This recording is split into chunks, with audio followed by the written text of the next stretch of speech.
ખેડામાંથી સમાચાર મળી આવે છે। ખેડા જિલ્લાના વડતાલમાં એલિસા સ્નેક ફેક્ટરીમાં કામ દરમિયાન ગંભીર અકસ્માત થયો છે।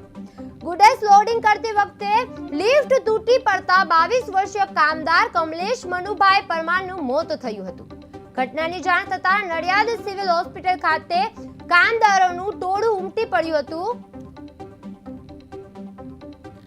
મૃતકના પિતાની ફરિયાદના આધારે પોલીસે કાયદેસરની કાર્યવાહી શરૂ કરી છે। તમારો પરિચય શું નામ છે? મનુભાઈ રહીભાઈ। મનુભાઈ શું ઘટના બની? મનુભાઈ મારો છોકરો અલીસામાં નોકરી કરતો હતો। આજે 12 વાગે વાયા ફોન આવ્યો હતો કંપની વાળા। અમને કોઈ જણાવ્યું નથી। વાયા પેલા ભાઈને કર્યો વાયા ફોન આવ્યો તો હું મારું બહેરું ને મારો છોકરો ત્રણેય જણા અમે બાઇક લઈને અલીસા કંપનીમાં ગયા। અલીસા કંપનીમાં ગયા ત્યારે અમારો છોકરો બકરા પર પડેલો જોયો હતો। એક બાજુ 108 ઊભી હતી તો પણ એમને સારવાર આલી પૂરી વહેલી નહીં।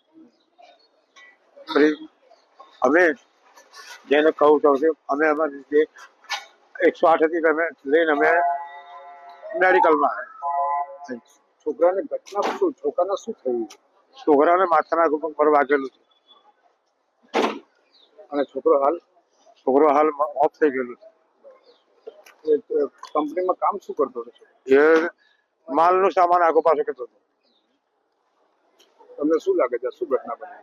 આ ઘટના તો આજે મારે થયું પર કંપનીમાં કાલે મારે કરતો મારો છોકરો બીજો કોઈ છે એને પણ આવું થશે તો એને પણ આવી દશા આવશે ને। શું માંગણી તમારી? મારી માંગણી આવી કે મારો કાયદેસરનો મારો એનો ન્યાય જોઈએ। મારો છોકરો કેમ મરી ગયો